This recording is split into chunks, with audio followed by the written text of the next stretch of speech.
Tranquility du Jour, June 16th, 2018.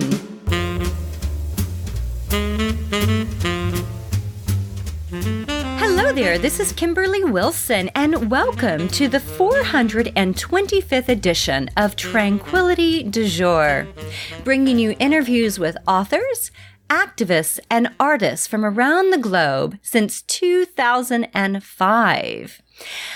Again, my name is Kimberly Wilson, and I am delighted to be here with you today, particularly to share today's podcast with returning guest Sharon Gannon, who is the co-founder of Jivamukti Yoga. Today, we're chatting about her brand new book that has been really high on the charts with Amazon, and it's called The Magic 10. In this week's edition, we discuss the components of the Magic 10, the importance of a daily practice, how an ancient Egyptian cartouche inspired her, and much, much more. We hope you too will be inspired to practice the Magic 10. Now, for those of you new to Tranquility du Jour, in the show notes, which can be found over at kimberlywilson.com/blog, there's a link where you can learn more about Tranquility du Jour and our ideal of bringing more tranquility into the world. So we are gearing up. We leave on Thursday for Paris, hosting the annual, or I guess it's actually turned into every other year now, biannual Penning in Paris retreat, and that's actually going to start next Monday, the 23rd. So delighted, and keep coming up with new inspirations and surprises for the ladies. And one thing that I just got booked in and over the moon about is a literary tour. And actually, let me just read to you about this literary tour, just a little bit about it, because I'm so excited. So this literary tour says, have you dreamed of seeing Paris during its, quote, crazy years, following the footsteps of Hemingway, strolling the favorite alleys of Hugo, and visiting the oldest English library and famous cafe described by Balzac? We'll discover 2 famous libraries and cafes, the oldest restaurant in Paris, take the longest street in the city and move toward Les Jardins Luxembourg. We'll read beautiful poetry engraved in the old walls and see the house of Scott and Zelda Fitzgerald and Gertrude Stein. Stop for a glass of wine or coffee at a terrace with the view of St. Sulpice Church. And then she goes on. I'm so excited. Anyway, so I'm going to be taking the ladies on that. And that's one just fun additional piece that I've added to the adventure. Now, for any of you interested this month for Year of Tranquility, we are focusing on yoga, and you are welcome to join us at any time. There's a link to this in the show notes. It can be found at kimberlywilson.com/YOT. Also, the next upcoming retreat that I have is October 20th, and it's virtual. So any of you can join, and it's a mini, a half-day retreat where we do seated yoga, mindfulness, and creative play. Would love to have you. Again, link in the show notes. My next writing retreat is in West Virginia in October. Then I'm back to Costa Rica in February. And next July, why I'm not doing Paris next July is because I'm doing Tuscany. So if you would like to join any of these, you can find more information at kimberlywilson.com. Also, a heads up. Those of you who are free Thursday at noon Eastern Time, please tune in to Tranquility du Jour Facebook page, because what we're going to be doing is a Facebook Live event. So we fly out that night. And I just wanted to show an inside peek into what goes into preparing to be away for 10 days when you have 3 dogs, one that's coming with you, one that has massive separation anxiety and can never be left alone, and one that is disabled with one eye and challenged back legs. Oh, and who cannot be left alone with the separation anxiety dog because they become aggressive at times. So that's just one piece. But also talking about, okay, what am I packing? Because, it can be intimidating, I think, to know, what do I pack for 10 days in Paris? And also, I took this wonderful workshop, and it was really a book event, but she turned it into a workshop with Jamie Cat-Callan, who you all have heard from on this podcast, Parisian Charm School, Ooh La La, all sorts of other books that I have interviewed her on. Anyway, she did this great scarf tying workshop, and I thought, let me infuse a few pieces of those to share on the Facebook Live event. So again, that's happening this Thursday at noon Eastern Time, and all you have to do to join is tune in to the Tranquility du Jour Facebook page, and that is simply facebook.com/Tranquility du Jour, and of course there's a link in the show notes. Now, without further ado, Miss Sharon, who just had a birthday on 4th of July. She's a 21st century Renaissance woman who excels in many artistic, spiritual, and social mediums. She's best known for creating, along with David Life, the Jivamukti Yoga Method, a path to enlightenment through compassion for all beings. Blessed by her teachers, she's a pioneer in teaching yoga as spiritual activism, which is what I first interviewed her on, spiritual activism, link in the show notes, and is changing the way that people view spirituality, life, themselves, each other, animals, and the environments. The Jivamukti Yoga Method emphasizes asana, which is the physical poses, Sanskrit, scriptural study, devotion, prayer, music, chanting, and meditation, as well as animal rights, so you can see why I love her, veganism, environmentalism, and political activism. Jivamukti's passionate focus on the original meaning in the Sanskrit word asana is seat, connection. Relationship to the earth is as practical as it is radical at this time of global crisis and consciousness shift. Learn more about Sharon in the show notes.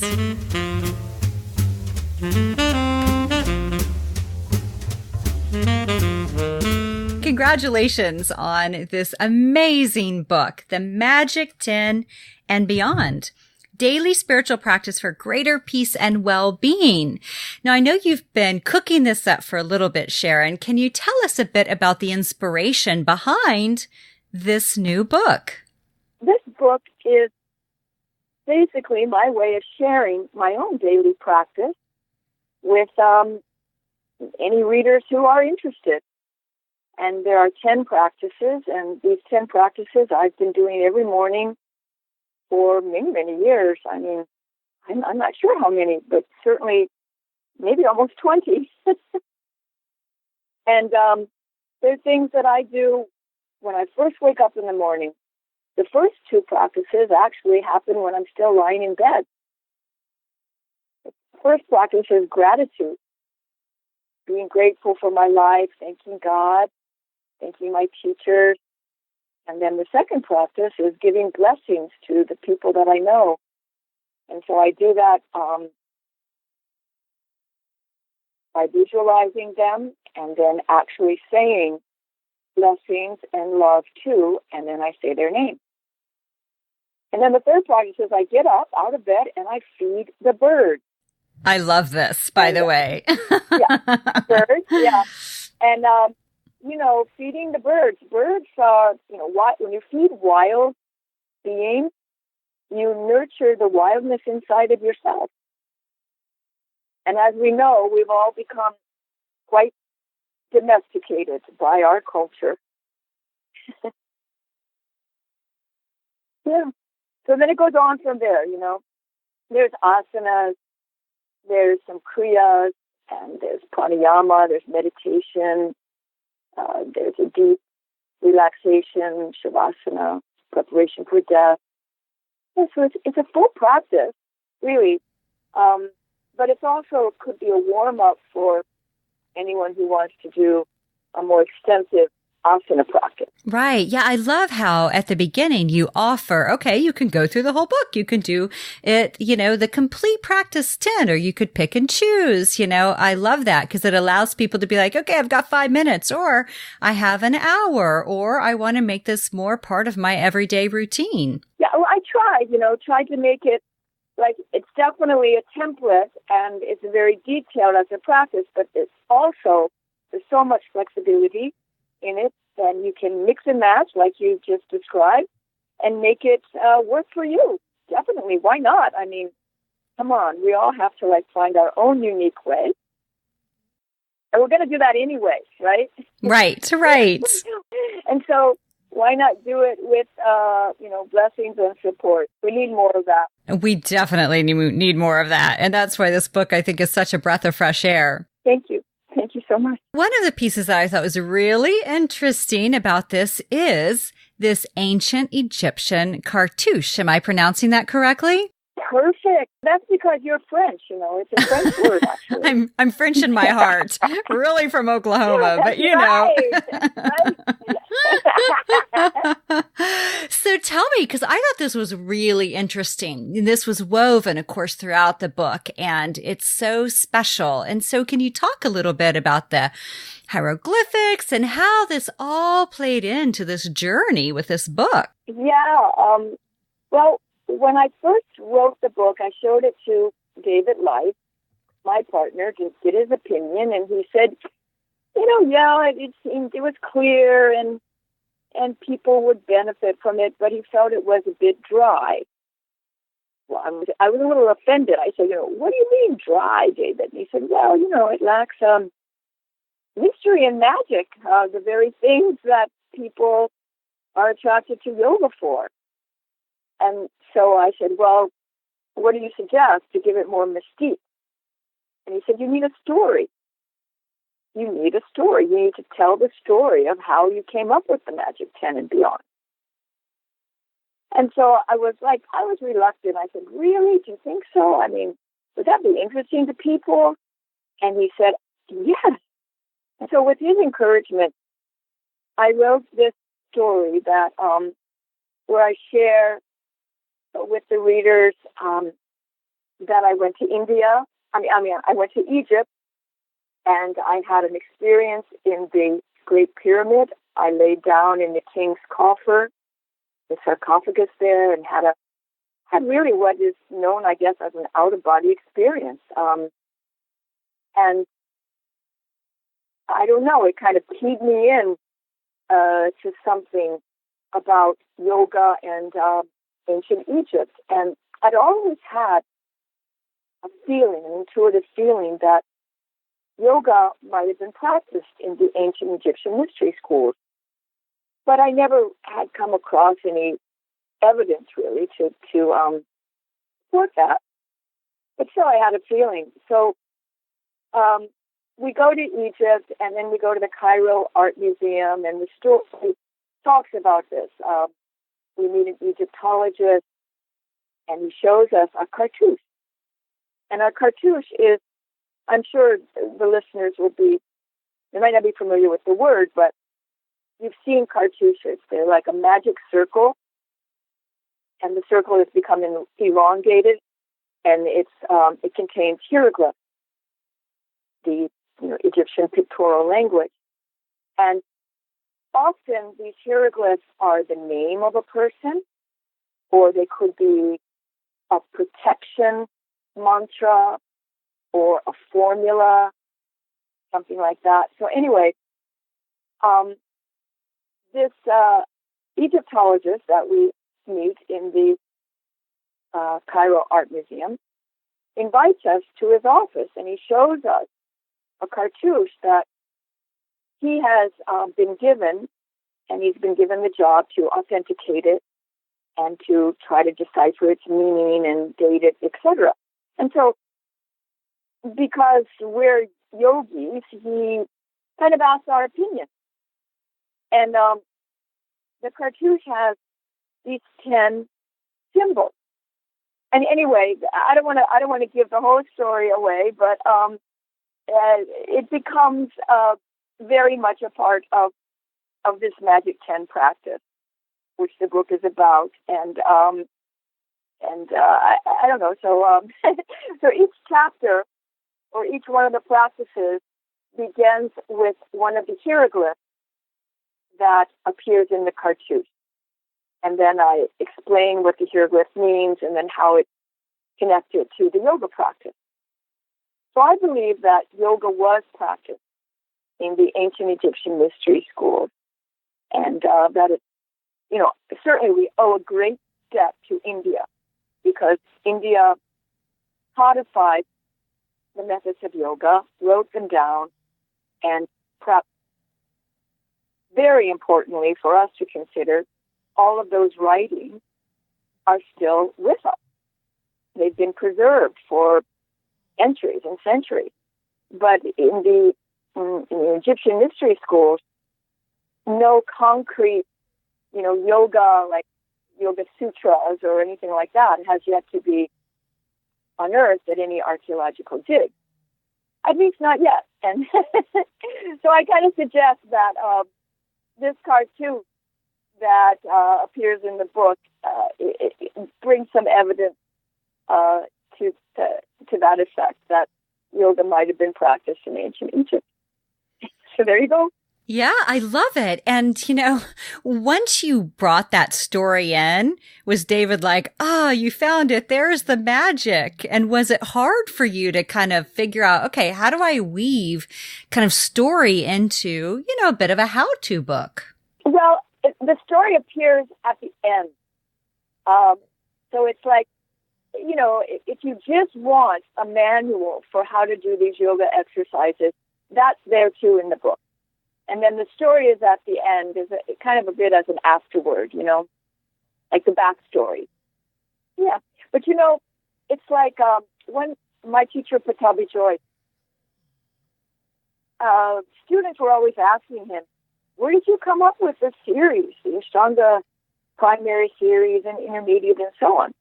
So he would always respond, well, my teacher and I found the series written on banana leaves in the Calcutta library.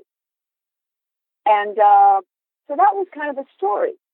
And then years later, I was with him and I said, Guruji, if I go to that library, would I be able to actually see the Ashtanga series written? And he laughed. And so what are you laughing for? And he goes, well, it's not possible. And I said, why? Why wouldn't it be possible? And then he said, well, I think the ants probably ate those banana leaves by now. And, he didn't say it right off, but he kind of implied that maybe it never actually existed, written down on banana leaves. It's like Carlo Castaneda, all of his wonderful books and about meeting Don Juan, the shaman, and then it came out that he just made up all of that. But did it make the teachings any less potent and beneficial? No.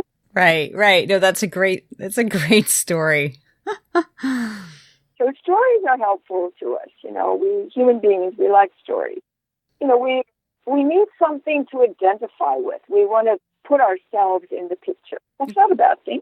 Yeah. No, it's not a bad thing. And I think you're so right, it kind of makes it come to life in a richer way. So that's why I loved kind of that piece. And I was like, that is so interesting. Because what year was it that you were in Egypt? I was there 2008. Yeah. 2008. Oh, okay. So 10 years ago. Yeah, 10 years ago. Yeah. But you see, I had been doing these practices before I went there.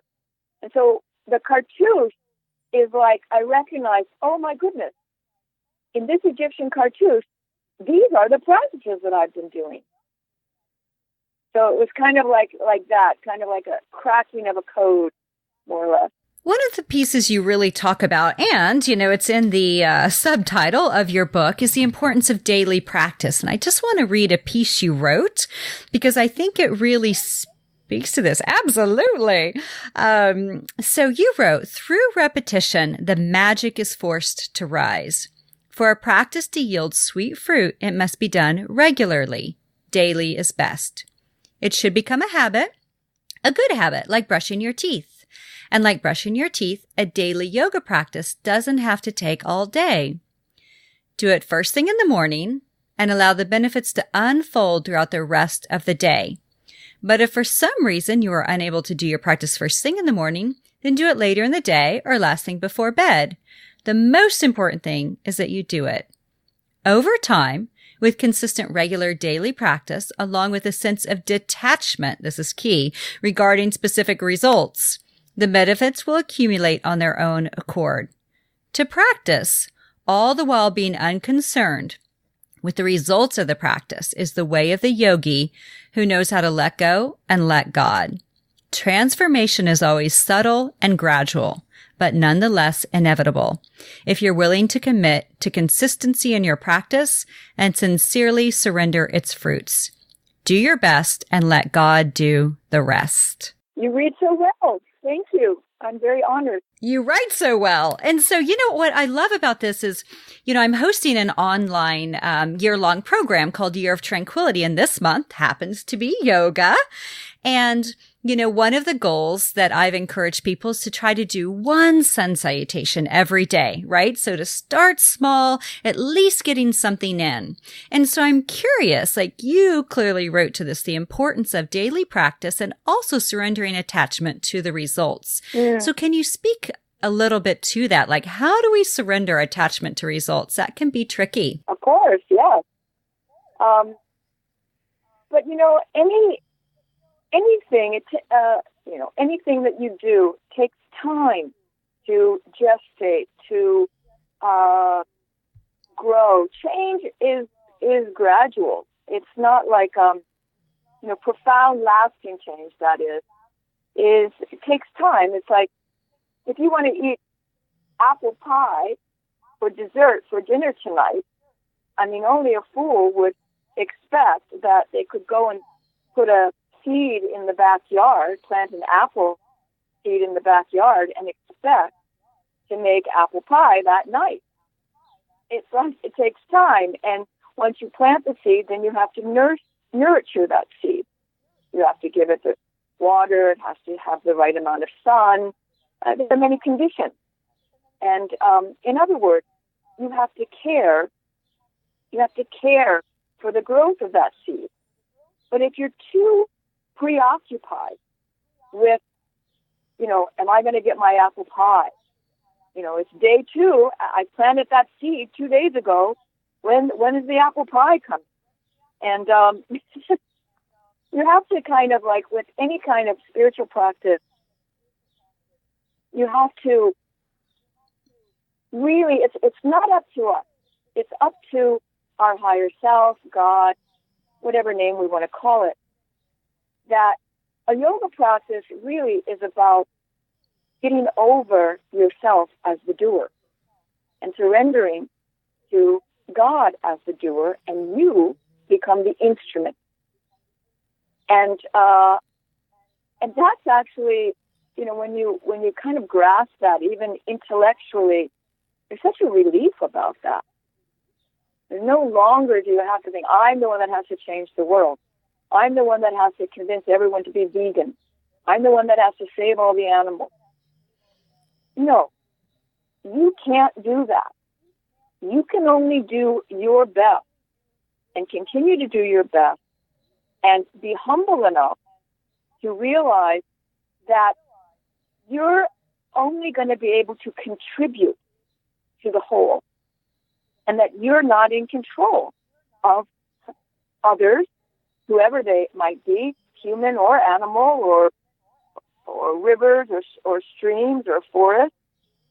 You can only do your best. And through practices like this, you begin to feel that you're part of a greater whole when you develop that detachment and not be so concerned about the results. I remember hearing an interview one time with a great saint, Bhaktivedanta Prabhupada, the founder of the Hare Krishna movement. And the interviewer asked him something to the effect, so I noticed that you're chanting the Hare Krishna mantra all the time. And he goes, yes, Hare Krishna, Krishna Krishna, Hare Hare, Hare Rama, Rama Rama, Hare Hare. The interviewer said, so what do you get out of that?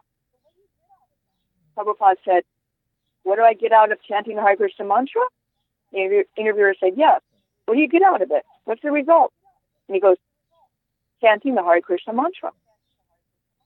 So the interviewer said, yeah, but what's the result of chanting Hare Krishna? Prabhupada said, chanting Hare Krishna. So through, a long and enduring practice of anything, you do begin to realize that the practice itself is the benefit, is the reward.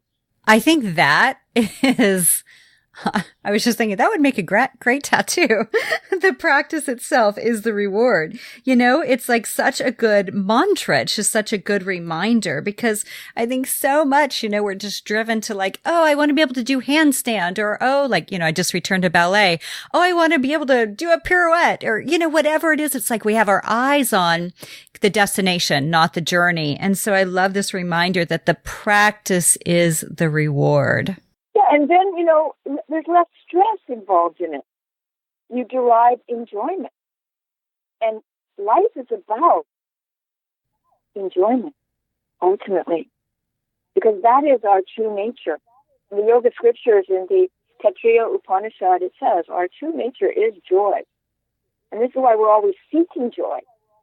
And, of course, these spiritual practices, these yoga practices, deal with helping us to remember that joy, helping us to remember who we are, and to dwell in that presence of joy and delight, which is the nature of our own soul.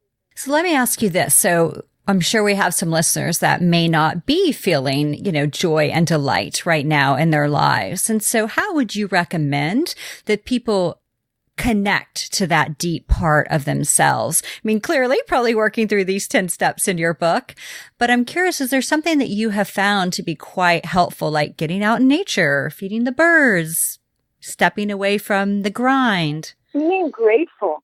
Train yourself to stop blaming and complaining and explaining. Blaming, complaining, and explaining. So explaining meaning defending yourself.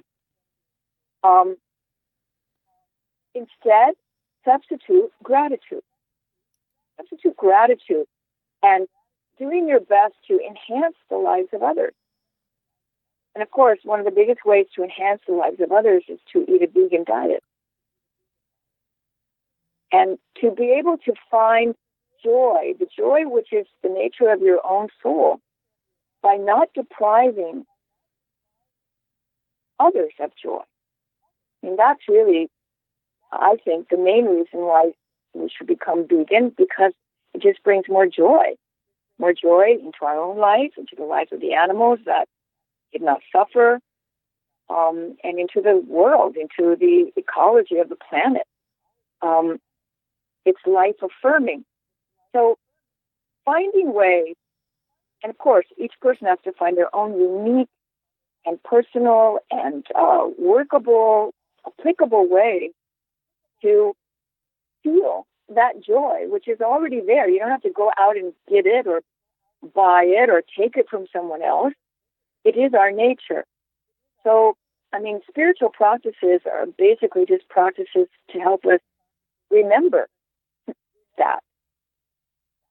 And that, who will be the happiest person? The one who brings happiness to others, not the one who causes others to become unhappy. Gratefulness and just finding ways to, stop being so critical of others, finding fault with them, blaming. There's a place for that, okay? But it shouldn't be the overriding motive in our lives if we want to be happy people. It will just result in us being very unhappy, very negative, and depressed, and self-centered, and that will lead. All those things will lead to physical diseases and sicknesses too. How do you encourage people in this day and age, with everything we're dealing with right now, particularly in America, to stay focused on that, this idea of bringing happiness to others and kind of shielding ourselves from all the negativity, yet also not sticking our head in the sand. Yeah, I mean, it's a cliche these days, but be the change you want to see. If you don't like what you see out there, if you don't like what our president is doing, if you don't like what so-and-so is doing, well, then do something different yourself. Take up the project of could I make this world a better place? Could I? Let's, take it as a challenge to yourself. You might look at others and you say, they should have, they could have, why didn't they? Well, start with what is.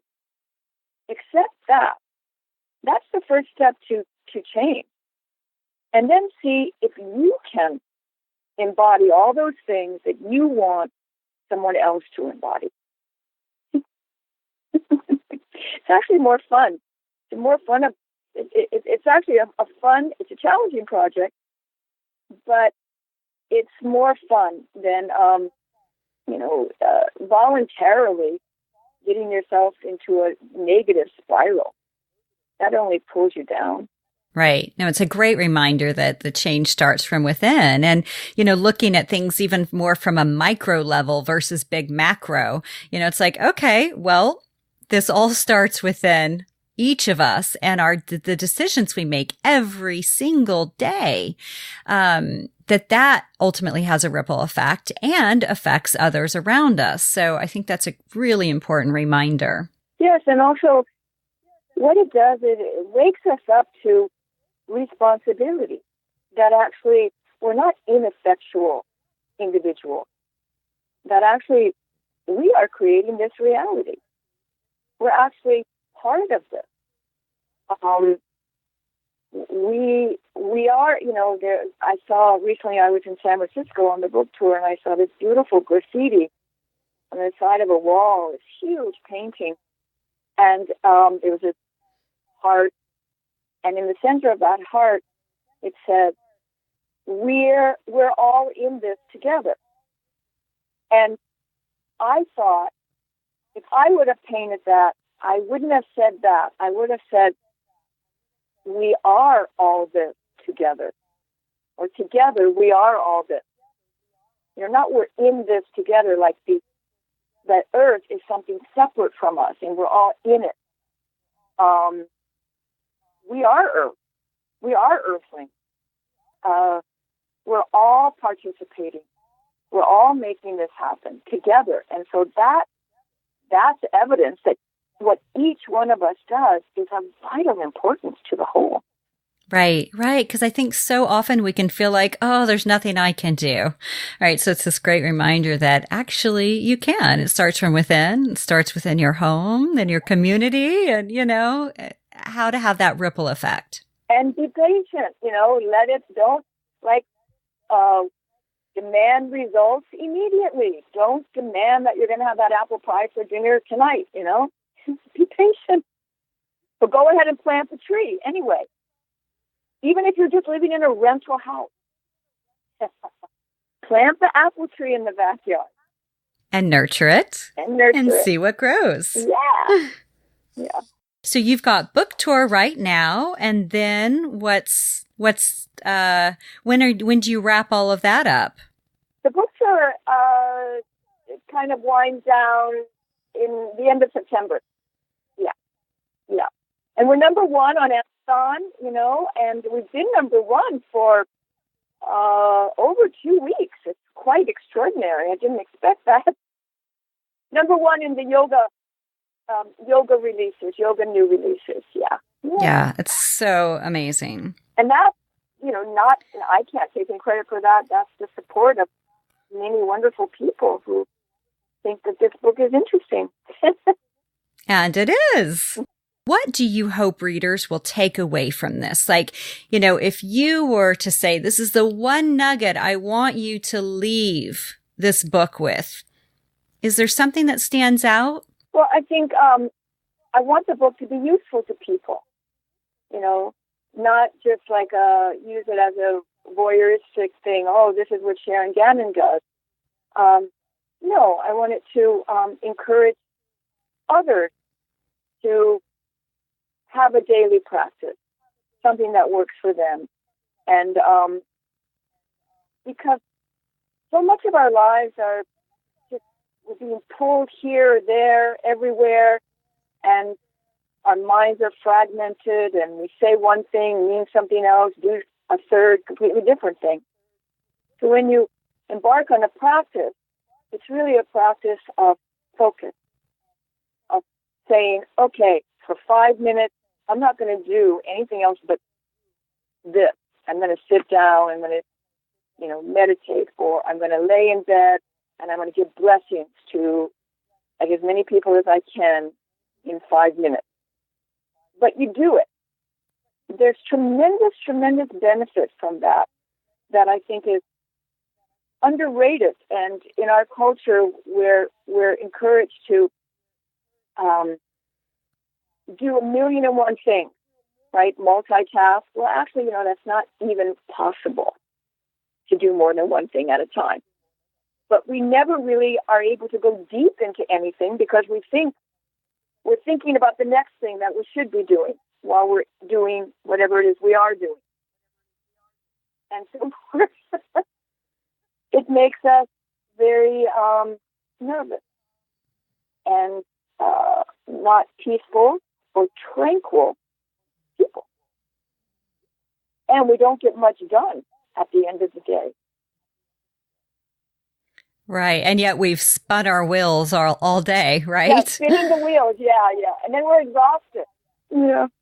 How are you staying grounded on the tour? Because this has to be tough for you to be out of your beautiful home and, your beautiful land and creatures and to be in cities and living out of your suitcase. How is that for you? I do the Magic 10. I do the practices that are outlined in that book. And I do them every single day, no matter what. And that's my secret. And that's what I'm sharing in this book. And they enable me to do all the things that I do. And that's probably the answer to my last question for you, Sharon, which is how do you find tranquility in your everyday? So I'm assuming it's the Magic 10. And I'm wondering, is there anything else, that comes to mind, like baking or, trying to think of writing, all the wonderful things that you do, teaching? Yeah, doing everything, anything, everything and anything with the idea in the spirit of service. I'm serving God. I'm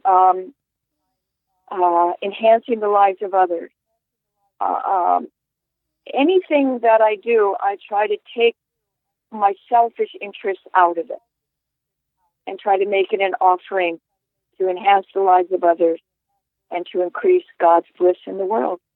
Beautiful. So perfectly said. And I think really about this reminder, as you said earlier, about being an instrument of goodwill. Yeah, great yogis have always taught this emphasis on otherness, other-centeredness, not self-centeredness, not selfishness. And we know that our planet is in the, dire straits right now because of human selfishness, human self-centered desires. And we feel that it's right. If it's going to benefit human beings, then it's right to cut down a forest. It's right to dam a river. It's right to torture and murder billions of animals. If it's going to benefit us. But Patanjali in the Yoga Sutra, he says our relationship to the earth and to all others should be mutually beneficial. If we ourselves want to be happy, if we ourselves want to be peaceful, if we want to feel tranquil, if we want to become enlightened. So Jesus taught this too. He was a yogi and he said, do unto others as you would want them to do unto you. So encouraging us always, these great masters always are encouraging us to take care of others, treat others as we would want to be treated. And that is actually the key to our own happiness. Because, there's a misunderstanding that when we do something kind to another, like feed the wild birds, for instance, that it's only going to benefit the other. It's only going to benefit the bird. No, actually, the bigger benefit comes to us. because through that kindness, we transform ourselves, and we eventually, but inevitably, let go of the selfishness, the self-centeredness, and the worry and the anxiety that comes with that. And we begin to remember who we really are: joyful, happy, whole. This made me think we have I put out a t-shirt this year, "Compassion is the New Black." And I was like, Sharon needs that t-shirt. So I just wrote down. Because kindness, compassion, right? Compassion is the direct route to enlightenment. Yeah. Well, there you go. It's not just the new black. It is the path to enlightenment. Yeah. The direct means, I think the Dalai Lama said that compassion is the direct means to enlightenment. No passing go. No paying $200. Just go right straight, main line, right there to enlightenment. Right. I love that. Are you not coming to DC? Are you, Sharon? No, I'm not. But DC is my hometown, and I was born in Georgetown University Hospital, and I love DC, and I love all the amazing people and the amazing things that are happening down there in the conscious awakening movement, and all the things that you're doing, Kimberly. Well, thank you. And thank you for sharing all of your great wisdom. And you have a big birthday coming up. What are you doing for the 4th? Yes. I was born in Washington, D.C. on the 4th of July, actually at 5:30 in the morning, dawn. So I'm going to be 67. Amazing. And I'm going to go climb a mountain, Mount Rainier, here in Seattle. Oh, my gosh. Yeah. So with my old friend, Kathleen Hunt, from college days, and my sister, we're going to go climb a mountain on July 4th and kind of avoid all the chaos in the city with the fireworks and everything. We're going to make our own fireworks on the mountain. Right, exactly. I love it. Well, Sharon, as always, it's such a treat to chat with you, and I'm so proud of you and this amazing new book. It even just feels good in your hand. Like, it's a nice book. Very well done. It's small and compact. You can take it with you. That was my intention, yeah. Thank you so much, Kimberly. Thank you.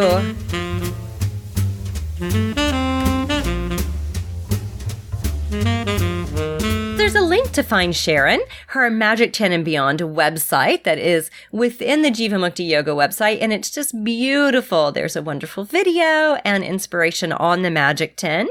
Also, there's a link to the Jivamukti website and to Sharon's Instagram page. Links to also additional pieces mentioned in the podcast is the Online Bon Voyage Facebook Live this Thursday. The first podcast I did with Sharon, Spiritual Activism, my goodness, well over a decade ago, probably a good decade ago. A piece I wrote about a comment that Sharon made at the end of my 300-hour 1-month Jivamukti teacher training certification in 2007. She said, "Do not forget the animals." And so I've got a blog post that I wrote about how this has impacted me substantially. And the blog post is What Makes You Come Alive. And so there's a piece there if you would like to read about that. And then there's also a spot to sign up for Love Notes if you'd like to receive tranquil treasures straight to your inbox. And basically, within Tranquil Treasures, it's basically a love note that gives you access to this private page of Tranquil Treasures that has yoga MP3s, videos, meditations, PDFs, inspiration. And you can find all that again in the show notes or at KimberlyWilson.com/love notes. And then there's, of course, additional ways to connect via social media and beyond. I will be doing lots and lots of sharing because Paris is filled with beauty via Instagram. So be sure to follow that if you're interested. That's at Tranquility du Jour. And then I also hope to do some Facebook Live events or at least some videos while I'm there to share because it's just so freaking stunning. And then there's additional ways, of course, to connect. You can read about my passion for animals. And then finally, the last thing is I would be so grateful if you have a moment to pen a review of this podcast on iTunes and or share this via social media. Also, if you have a moment to pen a review of any of my books on Amazon or Goodreads, would be beyond grateful. My hope is ideally it helps others find more tranquility. Wishing you a phenomenal week ahead. I hope to see you on Thursday at the Facebook Live event. And a big thank you, as always, to the beautiful Sharon Gannon to spreading such amazing work, amazing words, and just being a light in this world. Namaste.